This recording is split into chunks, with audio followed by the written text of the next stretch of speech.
There was nothing remarkable about the two-lane road on the outskirts of Darby Heights, Ohio. The morning sun hadn't quite warmed the air, and the chill clung to the sidewalks and gas pumps like dew. At 7:35 a.m., Master Sergeant Alyssa Granger drove the same route she'd taken dozens of times before. Her dark green 2014 Toyota RAV4 hummed steadily, low on gas but reliable as ever. She didn't love drill weekends, didn't hate them either. They were part of her rhythm. After 12 years in the Army Reserve, Alyssa had grown used to the motions. She was headed toward the base in Whitehall, ready for a long day of logistics training. She stopped at a Sinclair station just off Myrtlewood Avenue, tucked behind a Shutter Check-In-Go and an Old Family Dollar. Not the fanciest part of town, but far from the worst. She wore her fatigues with pride boots polished, name patch pressed, rank displayed clearly. Her duffel bag sat upright in the back seat, packed the night before. Sliding her debit card into the gas pump, she selected regular unleaded and opened a protein bar while the tank filled. Her phone buzzed. A text from her mom. "Stay safe out there. Love you." Alyssa smiled and typed a quick reply. She didn't notice the white Chevy Tahoe that had pulled in 2 pumps over. Inside were 2 officers from neighboring Westfield PD. The younger one, tall with a fresh buzz cut, pointed toward Alyssa and said something. The older one, stockier, wore mirrored sunglasses and didn't react. Alyssa was placing the nozzle back into its holder when a voice barked, "Excuse me, ma'am." She turned. "Yes, officer. Please step away from the vehicle." "Is something wrong?" she asked, blinking in confusion.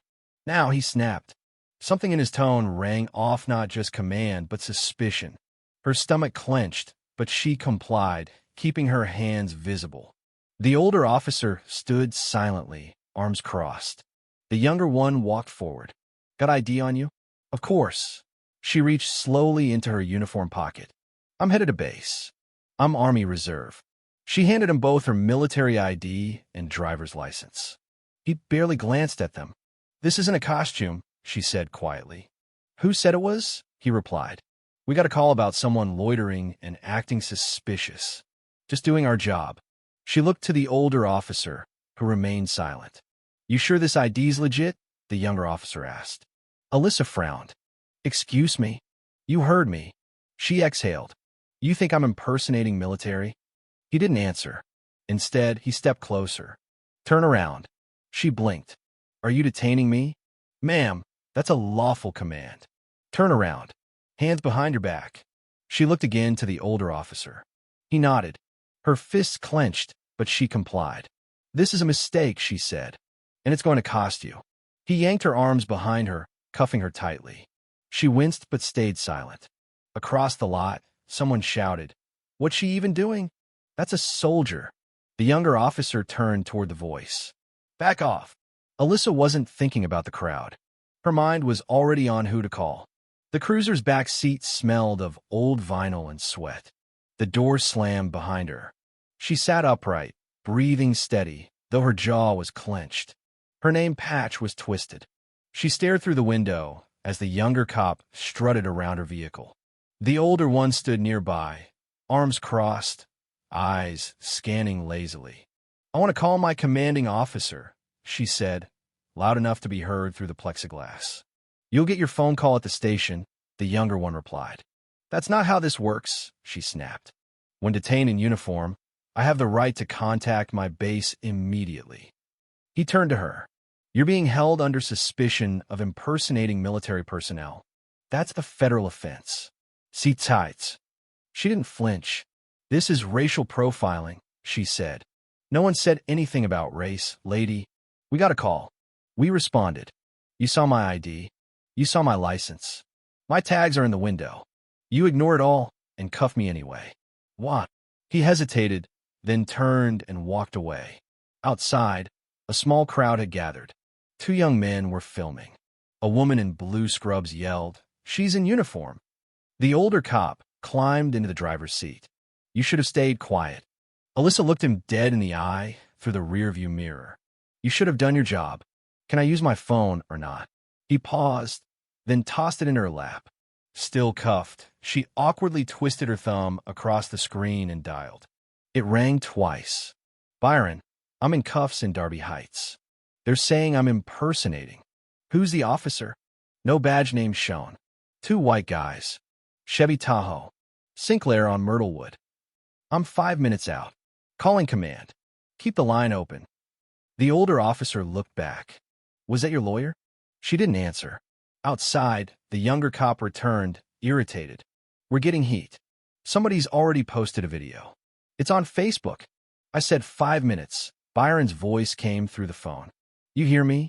I hear you. The younger officer leaned in. Who's Byron? Your boyfriend. Try Colonel Byron Keene.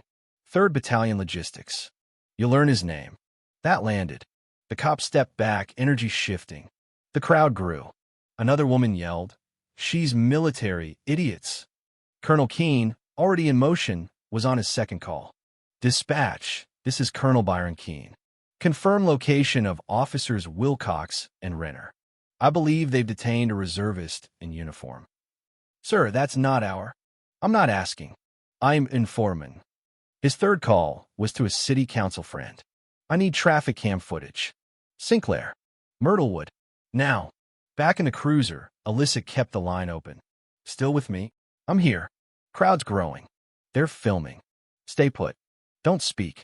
Let them bury themselves. The younger officer radioed. We've got escalation. Civilian interference. Requesting backup.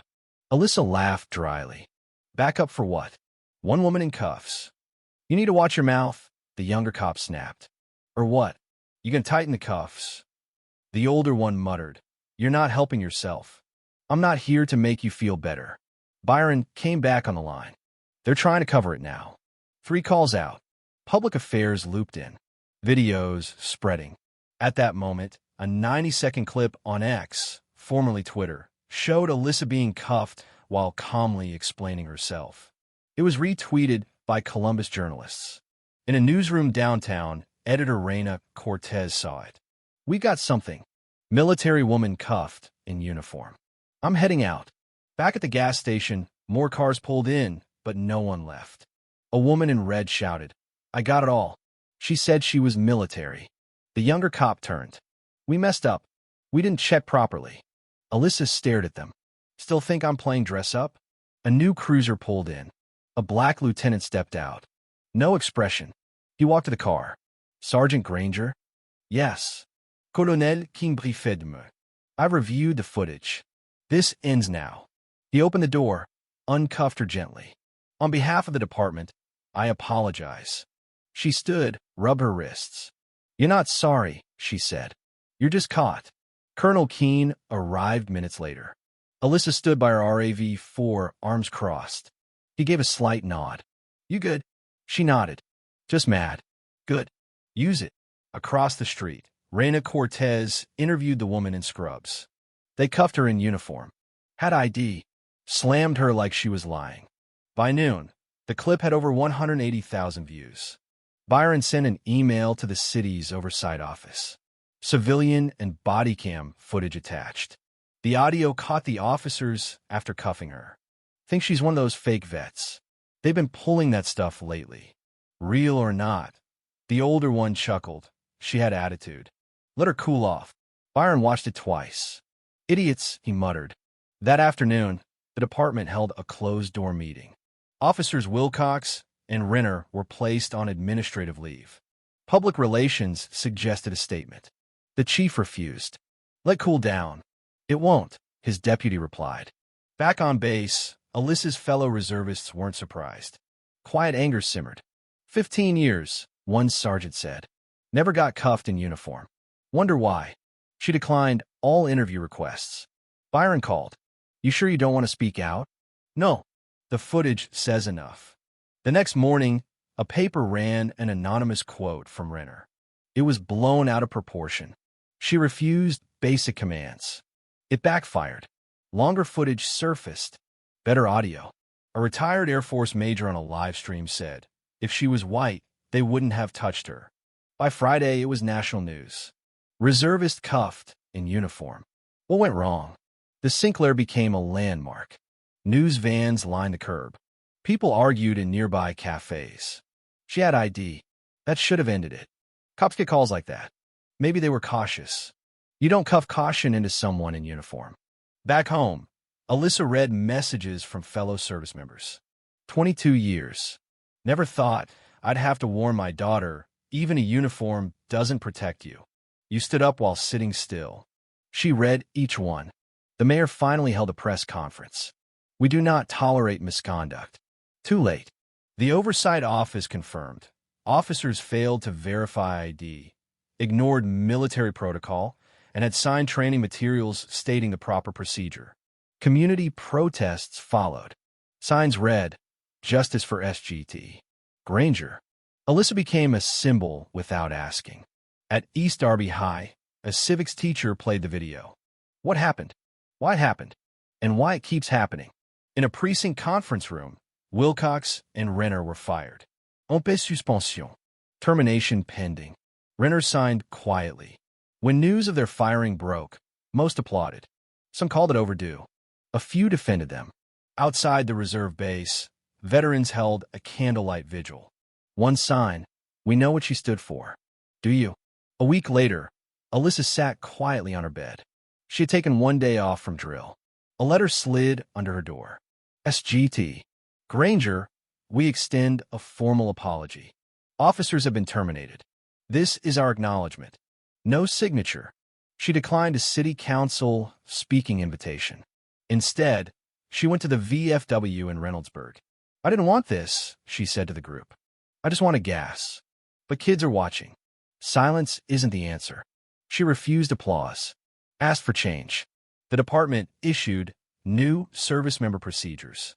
Mandatory retraining on racial bias. A liaison was created between police and reserve units. A young officer named Reeves messaged through the liaison. Wasn't on shift. Watched the video 10 times. I'll do better. Byron forwarded it. One word. Progress. Still, in the grocery store, some whispered. Others stared. Some praised. Some judged. She ignored them all. One Saturday, she ran into the woman in scrubs. You weren't alone, Patrice said. I got your back. Alyssa smiled for the first time in days. Byron visited. They ate barbecue on the porch. You did good. I didn't do anything special. Exactly, he said. That's what makes it powerful. The gas station had new cameras. The department had new rules. And Alyssa kept quiet publicly, but never silent privately. She replied to every young recruit who reached out. One letter came from Darla Reynolds, age 19, newly enlisted.